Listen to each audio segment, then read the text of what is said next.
করে সূর্যের সুতা করতে পারছে না, আর অক্ষরগুলো একদম নিচের দিকে মানে তাকাতে পারে। শীতকালে নানান রোগের পাশাপাশি চোখের সমস্যা দেখা যায়। মূলত শীতকালে চোখ থেকে জল পড়া কিংবা চোখ লাল হয়ে যাওয়ার মতো উপসর্গ দেখা যায়। তবে সেক্ষেত্রে চিকিৎসকের পরামর্শ নেওয়া জরুরি।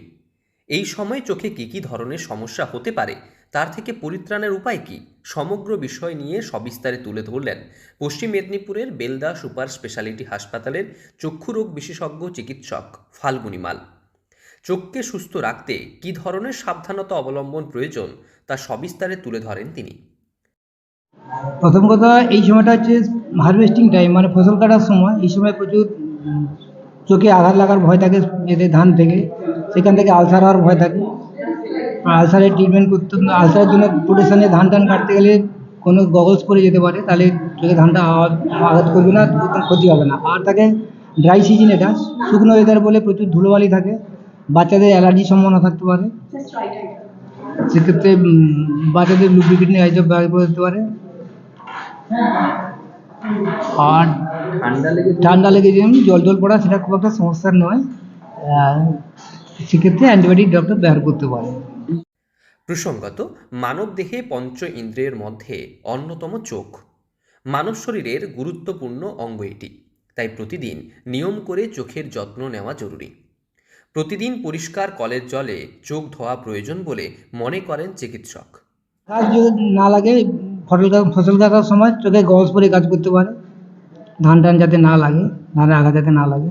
সকাল থেকে চোখ ধোয়া বা এই ধরনের কি ধরনের? হ্যাঁ, সকালে সারাদিনে 2-3 বার ঠান্ডা জল দিয়ে চোখ ধুতেই পারে, পরিষ্কার কলের জল দিয়ে ঝাপটা দিয়ে ধুতে পারে। সেক্ষেত্রে যদি কোনো অসুবিধা হয় তাহলে কি মানে সেই চিকিৎসা? স্থানীয় হসপিটালে যাবে, হসপিটালে গিয়ে দেখিয়ে নেবে। প্রসঙ্গত, এই শীতকাল মানেই ধান কাটার মরশুম। এই ধান কাটার কাজ করতে গিয়ে বিভিন্ন সময়ে চোখে ধান ছিটকে আসে, যার ফলে অত্যন্ত সূক্ষ্ম চোখের ক্ষতি হয়। সেক্ষেত্রে ধান কাটার সময় কিংবা ধানের কাজ করবার সময় চোখে চশমা পরে কাজ করা উচিত বলেই মনে করেন চিকিৎসক। পাশাপাশি চোখ লাল হয়ে যাওয়া কিংবা চোখ থেকে জল পড়ার মতো উপসর্গ দেখা দিলে দ্রুত চিকিৎসকের পরামর্শ নেওয়া প্রয়োজন। ঠান্ডা লাগা থেকে চোখে জল পড়তে পারে কিংবা চোখে আলসার জাতীয় সমস্যা সৃষ্টি হলে এই ধরনের উপসর্গ দেখা যায়। এছাড়াও চোখের কারণে মাথা যন্ত্রণা সৃষ্টি হলে সেক্ষেত্রে চিকিৎসকের পরামর্শ নিয়ে নির্দিষ্ট পাওয়ারের চশমা পরলে তা সেরে যায়। প্রসঙ্গত, বিভিন্ন প্রান্তিক এলাকায় চোখের নানা সমস্যা দেখা দিলে একাধিক মানুষ প্রিয়জনদের পাওয়ার দেওয়া চশমা ব্যবহার করেন কিংবা বিভিন্ন সময়ে পাওয়ার চশমা তারা কিনেও ব্যবহার করেন। সেক্ষেত্রে বিশেষজ্ঞ চিকিৎসকের পরামর্শ নিয়ে চশমা ব্যবহার করা জরুরি বলে মত চিকিৎসক ফাল্গুনী মালের। নিজস্ব চশমা ডাক্তারের প্রেসক্রিপশন অনুযায়ী চশমাটাই পরা উচিত, নাহলে ক্ষতি হতে পারে, মাথা যন্ত্রণা হতে পারে, অসুবিধা হতে পারে তাদের। চোখ একটা কারণ, অবশ্যই সাধারণত পাওয়ারের জন্য হতে পারে।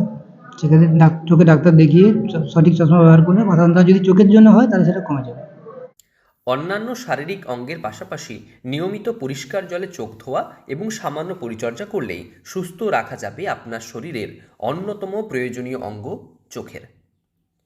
পশ্চিম মেদিনীপুর থেকে রঞ্জন চন্দ্রের রিপোর্ট, লোকাল 18 বাংলা।